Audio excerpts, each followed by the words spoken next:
This is mind the shot. Yeah, So good. Come on. There you go. A bit more to you. You see how Fred's bouging out? Perfect. Mind the shot. It ain't about you, Fred, all right? You're here interviewing me, man. Come on, what we saying? This is Fred Beck from Fred Talks Fighting. I'm joined. I need to tell a time here. I'm really tired. 2:45 p.m. A.M., but you tried. a.m. Oh my gosh, wait, that's embarrassing. You tried. Yeah, 2:45 a.m. So 2:45 in the morning. Everyone's just wrapped up. Like Jake Paul versus Nate Diaz. Yeah, man. That's one of the most stressful events I think I've done in my life, if I've been completely honest. That's why when I phoned you about half an hour ago and you were like, yes, Fred, I'll do an interview, I went to everyone in the media room like this. I don't put my middle finger up. I was like, and what? I've got Wade now. Luckily there were no cameras recording, so I did go a little crazy. Because, I don't know, this fight week's been not a hard one, but hard getting interviews. Yeah. Shout out to Nikiska, Jake Paul's manager. Who? Nikisa, yeah. Nikisa. Nikisa. Yeah. No. Nikisa, Jake Paul's manager. Shout out. Because he got me a one-on-one with Jake. So that was very, very nice of him. I thought he was chewing you out. He was actually getting you to go and interview Jake. That's dope of him, man. That's super cool. It was right in front of, it was really funny, Wade. I don't know if I told you this. Cause I go into Jake Paul's changing rooms and his whole family of friends and team are in there. And they're all just chatting away. And then as soon as I do the intro, it's Fred is fighting, and the whole room goes quiet. And I'm just interviewing Jake, and the whole room's quiet, lad. And then when I asked about KSI, I just mentioned KSI, you feel the tension in the room go up and up and up. Oh, bro. So it's like this. You're a killer, though, for asking that in that room. Fair play. Fred is about that life. And you have to. You have to. Of course you do. Like, if you don't, then you're not doing your job. You know what I'm saying? So, fair play to you, man. I feel like I get more, my anxiety builds more and more and more every event I do. I feel like I'm going to go crazy in the end. I can see it, man. I can see it on your face, bro. You gotta, I know it's tough because this YouTube grind is a excuse my language, and it's one she'll never leave you, but she will go astray. You know what I mean? She'll stray away for a little bit, and you got to bring her back. So I feel your pain, but you're hustling, man. That's all you can do. Control what you can control. We were just off camera. You said you don't like football because there's a lot you can't control. YouTube's similar, man. You can't control it all, and I'm learning that. Face Sensei taught me that, but you're doing everything in your power to get the best interviews, and you're hustling your ass off. That's all you can do, man. I think that was the difficult thing about this week is there's just less people to interview. Because normally I do about like 12 to 14 videos a day. Less people that your audience will care about to interview. Yeah. Because you can still do the Shadeja Greens and the Jeremy Stevens and the Chris Avilas, but are they going to watch the channel? You know, that's the hard part for you around this one. But who did you get today? Today I did Francis Ngannou. That's massive. What are you talking about? That's huge. But he doesn't do numbers on my channel. You'll do a lot more than Francis. Well, okay, but you got to be able to now you have the connection. So maybe around the Francis and Tyson fight, let's say Francis shocks the world and wins. Maybe Fred Talks Fighting is there. Now he gets an interview after the fight because you made that connection. Yeah. See that? That's true. You know what I'm I saying? mean, his manager does follow me as well. I messaged him, he didn't reply. So I have to chase him up. That's dope you got Francis, though. Francis is cool. How was that? Was that fun? It was cool. I don't know. I don't think I asked anything. I think everyone was just shouting questions at him. And I was taking a few photos of people. It's more of a paparazzi TMZ, kind of paparazzi TMZ one. Yeah, well, so I didn't really... you got a big... I didn't really go on like a big connection, bonding experience. Right. I don't think he even noticed me. Because all the other media are really tall. I'm a little hobbit down here. So he probably didn't even look down to see me. Who else did I get? Jake Paul's in the press conference. Nate Diaz. A press conference. Everyone videoed him. Fred be running around with that tripod, dog. You be like running people over. I'll be seeing you now. You ain't playing around. Well, today's the first video I've done with this camera. I've done it on my iPhone. Oh, because you can't take the iPhone through the crowd and run around with it. Okay. You can't take the iPhone doing that. You can't take the camera. The camera's tough. It's too much risky. Yeah, facts. Well, listen, you brought the HD in for your boy. Appreciate that. Well, this is nice. This is my favorite type of interview to do, where you're just sitting down and you get everything. You got a good 5 minutes to set the lighting up, which is probably still bad. Set the audio up, quality. It's funny you say that. That's what the girls be saying when I come around. That I give them everything I got for 5 minutes. That's about all I got. That's a good thing, right? Yeah. Okay, making sure. That's a good little analogy.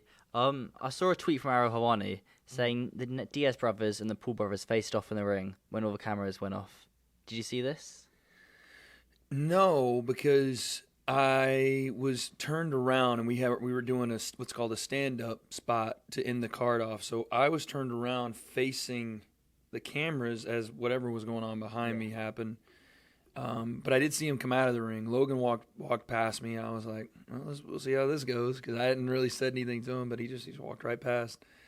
And then Jake actually walked by, and he was like, hey, man, Jake, I mean, dude, people are going to get on my ass about this, but I'm not going to just – I have to tell the truth. Every interaction I have with the guy, and I have very limited ones, he walked up to me after a fight where he did not have to say a word to me and come up, shook my hand, and said, I really appreciate you doing this, and I'm watching you grow to different levels. Thank you so much. I have to say, man, that was pretty dope. I like Jake. I know everyone thinks that I'm a KSI, Mams Taylor guy, and that I'll always be biased towards them. But no, the fact is, I'm quite close to Mams, and I know JJ, but I always remain non-biased. It's just a stigma of the channel that I'm more towards Misfits. I know I'm Misfits, MVP, Kingpin, all balancing. Like 33%, 33% on all of them. So I'm not biased to no one. The comments, the comments below. It is what it is, man. People are going to talk, but the fact that you do a good job for Misfits doesn't mean that you can't do a good job for MVP or can't do a good job for Kingpin. I think you do great in all of them. Thank you. Yeah, man. If only we could say the same to you for Misfits. We're getting there, man. We're figuring it out. Can't go back over there. No. You're doing good. I like how you adjusted as well. Do you think you'll ever commentate professional wrestling? I would love to, man. I really would. Yeah, I really would love to. That would be part of the dream job. I know I got on Ariel's show the other day and said MMA would be the dream, but when I think about it more, I just want to do everything, man. I would love to commentate pro wrestling. I'd love to commentate MMA. I'd love to commentate more boxing. American football, all of it. Bring it all, man. I want to do it all. Yeah. No, that's what the biggest thing I took away from this week, and it was crazy meeting Ariel for the first time, and it was already like he was just mentoring me. Did you speak to him on the phone or anything before this? No. It's the first time talking to him. Oh wow. First time I talked to him was in person. I DM'd him on Twitter about the Four Corners idea, and or the debate, whatever, because DAZN now has their own Four Corners. I was like, where'd that come from? But I DM'd. I was like, hey, I got this idea. I did it for this Kingpin thing. I sent him the looks, and he was like, I don't know if I'm gonna be able to do it. This was months ago, and then he finally was like, I'm gonna be able to do it. And I was so pumped. Okay. Before we film it, and even while we're filming it, we didn't even act like we were on camera. We were just talking. Yeah. And even after, he's just, and on his show on the MMA Hour, he's just really showing me, like, again, I said this on his show, he laid the foundation. He stepped and made that path, and I'm just following along in those footsteps, and obviously in my own lane, but this week made me realize, watching him and looking at my own situation, I just want to do everything, man. Yeah. It's smart. Branch out. Branches will burn. As long as the tree stands high, then it's all good. True. And I know a lot of people in kind of our space want to look at it as like you said, it's us versus them. It's this and that. I just want to do it all, man. I don't want to be team one versus team the other. I want to be team grow the influencer combat scene, team grow the way concept, the breakdown, and team grow in the combat sports scene in general. That's the team I want to be on. Smart. Yeah, it's smart. Be a little bit, everything in moderation. I think that's a smart way to put it about it. Make sure we just tuck this behind there. Let's talk about the fight though. We kind of drifted off it. Yeah. The first round went by, and I remember thinking to myself, Jake could stop Nate Diaz here in the first round. Yeah, man, it really looked like he was going to. But then in the back of my mind, I always went back and I'm like, man, if Nate survives this, it's going to be a war. Oh, really? Yeah. I didn't think that at all. I thought Jake would just walk over him. No, I thought if Nate survives it, because of the output Jake put on him and that he hit him with some big shots and Nate was still there, I went, okay, I've seen Nate get hurt early in fights. Conor McGregor dropped him 3 times in the first 2 rounds of their fight. The second time around, and he still went all 5. So I'm like, if he survives this, and I had a feeling that he would, then it's going to turn into something where Jake's going to get tested, and he's going to have to once again prove over 10 rounds that he can do this at a level we hadn't seen yet. And then after the first round, moving to the second round, how many rounds of the fight did you give Nate? Like 2, 1 or 2? I would say 1 or 2, yeah. maybe 3 if I'm generous. But I would say like round 9, I thought he really looked good for late in the fight, and then maybe round 2. But there's probably one more in there where you could go either way. I don't know if it's round 2. I think it was a middle round when Nate really got into it. But I thought Nate had a good comeback in round 2, and I'll have to look at the numbers. But I think the one you're talking about, God, we had the numbers on maybe 8. Maybe it was 8, not 9 for Nate. I don't remember, but it was either 8 or 9 where Nate outlanded him, and I was like, okay, that was Nate's round. But looking back on it, I'll have to go back and watch, but I at least gave him 2, I think. I'd love to see the copy box stats of it and see how many punches were thrown and landed. At the end of the fight, Jake did out volume and outland Nate. Oh, really? Yeah. It was something like in every round or in majority. It wasn't. We got to see the overall numbers. I didn't get to see the round by round stats, but I would love to go back and look at them too, because in the overall stats, Jake, I want to say landed. I'm not gonna get it right, but it was 100 plus. Nate landed 100 plus, but Jake outthrew him and outlanded him. Yeah. And then Jake knocked him down. It seemed a bit of like a weird knockdown. What punch was it that put him down? It was a lead left hook as Nate was drifting away from the shot, which I thought made it more impressive because he didn't trip. Jake didn't, usually sometimes you'll see that lead hook go out and guys, especially out of the opposite stance, will trip over the lead foot. Jake already had the outside lane, so it wasn't like Nate tripped over the foot. It just looked like he got wobbly for a second, got off balance, and fell. Yeah. It was a big shot, big time left hook. I guess now Jake can still keep on his record that he's dropped every single person he's faced in the ring. So it does not make sense. Oh, there you go. Yeah, every single one. When you got knocked down, you're like, yes, I can say that stat. Check that one off the little stat list. Look, Jake had some holes still, right? It's not a secret that there were still things where he was singling up shots that you want to see more combination and fluid punching, where you felt like if Jake wasn't so reliant on the one big shot, falling into range behind the right hand, and instead of framing with the jab and staying on balance for the right hand and then throw combinations off of it, which would have stopped Nate and did in the rare instances where Jake did throw the double jab right hand, Nate just stopped forward, right, because he was getting hit with shots down the pipe. And Jake elected to go around the guard with some of the stuff and with the lead hook, and it was only one shot at a time. I think that's where he still can improve and still showed some of that stuff from the Tommy Fury fight. But outside of that, you have to give him his cardio and Larry Wade major credit going 10 rounds. No influencer's ever done that. 10 rounds and looking good as the rounds went on. And yeah, his power did start to fall off bit by bit as the rounds went, but I think that's more Nate just smothering him. Just complete smothering forward and Jake not being able to plant his feet and throw. I remember thinking throughout the fight that it was when Jake Paul took a step back and carried on like boxing off the back foot. Then he got his shots off. When he was smothering Nate, then it was a kind of 50-50, whoever landed the lucky punch. When Jake took a step back and worked on his boxing, got on his jab, then it worked very, very nicely. Yes. I guess that's what his corner told him throughout the fight. I'd assume. Continued. You saw third chambers there. Get on your jab, circle. And then when Nate does close the distance and you are inside, work the body. And he was fair play. He was listening to his corner. It was just tough to implement continuously for Jake because he'd get a little caught in the middle, right? Caught in the in-between exchanges, and then you'd want to throw that big one, right? Okay, I walked him onto it. Here's the big one. And he kept overshooting it. It's a problem all the influencers have. I was just looking at that Christian and thinking, does this Christian connect to the back of this sofa? I don't know what's going on with the snake skin, but it's a problem that all the influencers have. KSI has this problem too, is they overshoot. They smother their work and they overshoot behind the jab, right? Well, when you mean overshooting, smothering your work is when you hang with the full extension of the elbow and it's kind of a half punch. Right. So what's overshooting? When they smother themselves here, they extend with this one. So when you smother that jab here, but still want to, instead of working the short range, maybe look those hooks to the body and upstairs, you want to still throw that big overhand. Guys here, and you're throwing behind the head.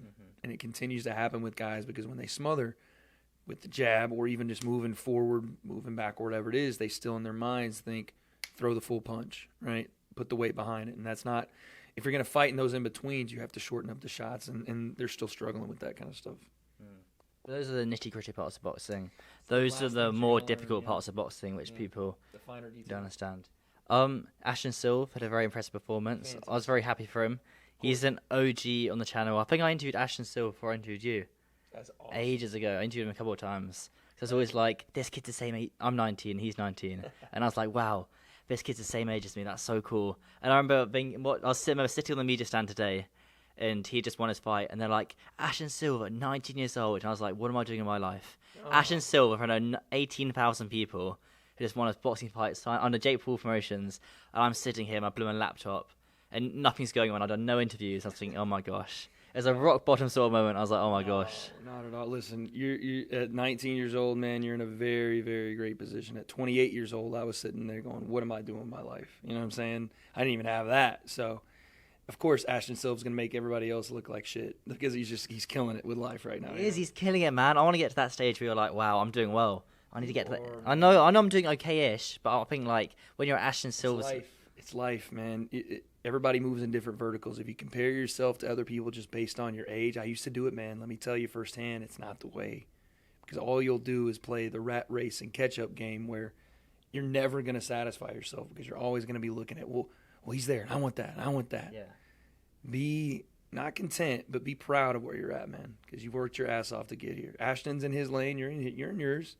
But I could look at a guy like Jake Paul and be like, man, I made $30 million fight Tommy Fury. Here I am on YouTube, but we're in different lanes, man. You know, and I'm blessed to be where I'm at, and I think for you as well to be able to be where you're at, it's a great thing, man. So, while Ashton is absolutely killing it, and he is going to be a world champion. We'll say it here. I mean, I have no doubt. If he's not, Darren Barker had this perfect comment. He said he's at the stage where if he's not, Darren Barker was here. That was my co-commentator. Darren Barker, that's a very odd person to have on the commentary. I like Darren Barker, but he's from the hardcore boxing world, like very, very hardcore. That's quite a surprise. I mean, Darren, I've been to Darren before. I love Darren, but I'm just surprised by it because he's very, very hardcore focused. Yeah, former IBF middleweight champ, man. Yeah. He loved it though. He was so into it all night. Oh, really? Yeah, man, he was getting it. But he's a great talker, Darren. He is. I just would throw it up and he'd talk for like 5 minutes. I was like, oh please, my voice is going. But he was saying if Ashton Silva does not become a world champion, he'd be surprised. Yeah. So that's high praise from a legend. Yeah, Darren Barker. I like Darren as well. He's a good talker, good presenter as well. Yeah. Family man. Moving on then. Jake Paul, he says, do you think they're going to go the Tommy Fury rematch? Do you think they do that one? He's kind of all over the place right now, and it's tough to, Dana White says he doesn't make fights the night of other fights, right? And Jake is always a good promoter of himself, but it's always tough because you're throwing 20 different things at him at once. He's like, I want to go fight Nate in an MMA fight now, and I want the rematch in boxing. And then you hear Nick Diaz saying he wants to get in on this thing, and then they ask him at the press conference about Conor McGregor, and he says, I don't want to do that. I'm still looking toward Canelo. And I'm like, I don't know what to think with this kid, but whatever Jake says he's going to do, it usually ends up happening. So when he finally makes that decision, whether it's an MMA fight with Nate, which I would not advise, but the kid's a madman, or if it's Tommy rematch, or depending on what happens with KSI and Tommy, maybe it's the KSI fight. Maybe there's still hope. We'll see.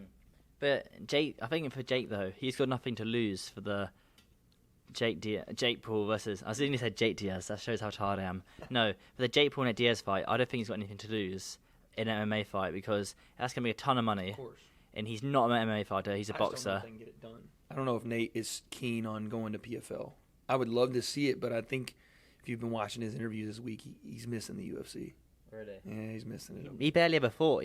He took 3 years off after he fought Conor. That's what I'm saying. So does he miss it? I don't know. I think he does because of that time off. And now doing this outside of it, I think he now appreciates what they do over there. Listen, I've worked with PFL. I'd love to see Nate come and do the PFL. Bigger names, less monopolized MMA. I'm all for it. I'm just reading the guy and what he says. Yeah. I think it's probably either the UFC or maybe a rematch with Jake in boxing. I don't know, but maybe MMA. We'll see. Who else could Nate fight in the boxing world? You can get the rematch with Masvidal.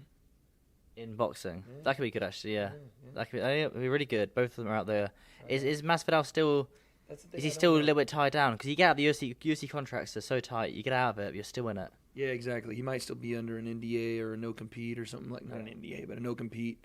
I don't know. That's a good question because he hasn't been vocal about it, so I don't know. And then this leads to the question: does that Jake Paul tonight beat KSI? It's a good question. I still think that Jake beats him, but. Volume and pressure was a problem. KSI not a big volume puncher though, never has been. Well, the thing that gets to Jake is when people throw in combinations, which people are seeing. Volume. Pace and pressure is one thing, but you gotta have volume behind it. KSI can do that, then maybe. But again, Jake's so flipping big. Did you see him in there tonight? Yeah, he looked really big, didn't he? He looked bigger than usual. What was the weight? It was 85, but when he rehydration. What does he get to? 10. Probably. So Nate's probably 186. Nate probably got back up because Nate even coming to 85 now, and that could have been another factor. He never fought there, but KSI's not rehydrating to 190. You know what I'm saying? So how much does that power of KSI really affect him? And how much does the volume even, or the pace even, you know? With Jake being so big and him weighing on you. He did that late in the fight, just, you know, weighing on Nate. I still think I'd take Jake, but let's see what happens with KSI and Tommy. If a new KSI comes out and shows to be able to handle a bigger guy, then maybe my opinions change. And I think that's what's so beautiful about the influencer boxing game. You get to see tangible levels because guys are still so young in the sport, you know. Right. You going to be at KSI, Tommy? No. You're not? Nah, I don't see the point in going out there, man. But you're at Nashville, that's your hometown. But That was the only why reason didn't you for just that create your... Why don't you bring a cameraman and just film some content there? It's such a big event, though. Biggest of the year. Event, but it's I can do big content without going. And to be honest, man, I'm traveled out. I've been traveling too much. I love the travelling. I'm no complain. I'll have 1 week off and I'll be like, right, I'm ready to go again. Where are we going? No, man, I'm a hermit. Let me just do my videos in my room and do my routine. I'm out of my whole routine. I just want to be home for a little bit, man. I'm traveled out. We still got a couple more weeks on the road, but I think What are you doing now? bare knuckle next week. Yeah, I'm not going to that. Yeah, bare knuckle for Bryce. And, by the way, Lorenzo Hunt and Chris Camozzi. Let's go. Who are they? Bare knuckle light heavyweight, or maybe heavyweight, I'm not sure. Championship on the line, son. By the way, people get mad at me saying the word son. That's your first bare knuckle event as well. Yeah. That's quite cool. Yeah, it's dope. So you'll have every single combat sport in the books. Check, baby. I guess every single combat sport, biggest company. Because you could make up some Brazilian Jiu-Jitsu stuff, but you got bare knuckle UFC, UFC, Misfits Boxing, Well, I haven't done MVP. The UFC, I've done the PFL. I mean MMA. That's how well UFC market it. So the UFC is still on the bucket list, but yeah, I'm gonna do BKFC and then I'm gonna do Most Valuable Prospects. When is that? Most number valuable. 2 is on August 9th, 18th, I think. 18th. Who's on the card? To be determined. Right. I don't know if I actually can say yet, but yes, there's. Oh, I'd like to go to that. It's in but- Florida again. So if you want to roll through, man, Mm. Jake will be there. Yeah. Oh, there you go. But then it will Ashton just fought though, and Amanda just fought, and like three of the fighters just He fought. said maybe. Yeah. He said maybe. So I don't know what they're doing, but they're talking about going on 10-round fights and starting to look at next level stuff. That's 2 weeks. Wait. No, that's what I'm saying. When I don't think I didn't know if Ashton will take that he fight. said maybe I'll be there, not maybe I'll fight. Oh, okay. Yeah. Like I don't know. Maybe he would, but it's a little quick of a turnaround too. So who could they have on the card then? Like if I was to go, who would I interview then? Jake, me. But last time Jake only went on fight night. Yeah, Do you remember? Exactly. So you don't catch Jake, you're in trouble really. That's what I'm saying, bro. You gotta, And the stress the whole week, like, okay, I've got to get Jake for an interview. gotta pick your battles on those, Fred. But you'll make it back on the Misfits card. That one's gonna be a big one for you, big time. Yeah, that's even more stress. I need to lock down a triple A pass for that one. You have to. Yeah. I think Mams will be all right with that. Like, But there's loads of people you have to go through. It's easier said than done. really? Yeah. What do you have to go through? DAZN? Is that who it is? Yeah, and they do go through someone at Wasserman, someone at DAZN, someone at Misfits. Then it will get cancelled last minute to talk to someone else, chase someone else. We won't say it on camera, but I still got pull at DAZN, so we'll work it out, man. I still got pull over there. I got numbers for you at least. I've got contacts at DAZN, Fred. Exactly. So if I can't be there, at least I'll help my boy Fred out. I want a I'm having fun on the way concept T-shirt in red. We gotta get him. I'm having fun. Gotta have him. We'll start designing it. Christian, you're up late. It's an easy design to do as well. It's just big text or big font, and maybe you have a thumbs up or an animation or something. Yeah, something. Or a cartoon. It's not a difficult thing to do. Yeah, facts. Christian's up editing the video I recorded when I got back, so he's probably working on that. But next thing, Christian, that's what we're doing. Shout out to Christian, because when I interviewed Jake, okay, I feel like I bring up so much, but when it happened, I called Christian. I was like, Christian, I need your help. I need a thumbnail and title. And I was on the phone to him for like good 15 minutes. Did he do it? Well, no, he watched it back and told me what to do, and I changed it a little bit. He changed it, but then so shout out to him. He's good. He's very good. He's the man. Very nice. He's the man. Without Christian Mundo, Leo Ains, all my mods, and Face Sensei, none of this works, man. Who's Omar? I hadn't heard of him before. All of my mods. Oh, all of your mods. Yeah, my live stream mods for the channel for the breakdown of the weight concept. Ariel, Chrissy, you've probably seen her in Twitter Spaces. Wait, she works the weight concept. Doesn't she ask most like odd questions? Is she the one? Is she got a parrot emoji on Twitter? No. Okay, sorry. I'll take that back. I'm getting people mixed up now. Shout out Nicole, by the way. Head mod, God mod. But yeah, all the team. I was going to ask one more thing, but it's just drifted from my mind. About the team. Oh my gosh, I actually was. I had a really good question lined up. That shows how tired I am. I've got the big bags under my eyes. Yeah, that's how it works, man. But another one in the books, Fred. Yeah. Appreciate you. This is our 30th ever interview as well. Big 3-0. You're my age in interview years now. Welcome in, man. Welcome in. Your age in interviews. Awesome. I'll see you soon, Wade. Thank you. Thanks, brother.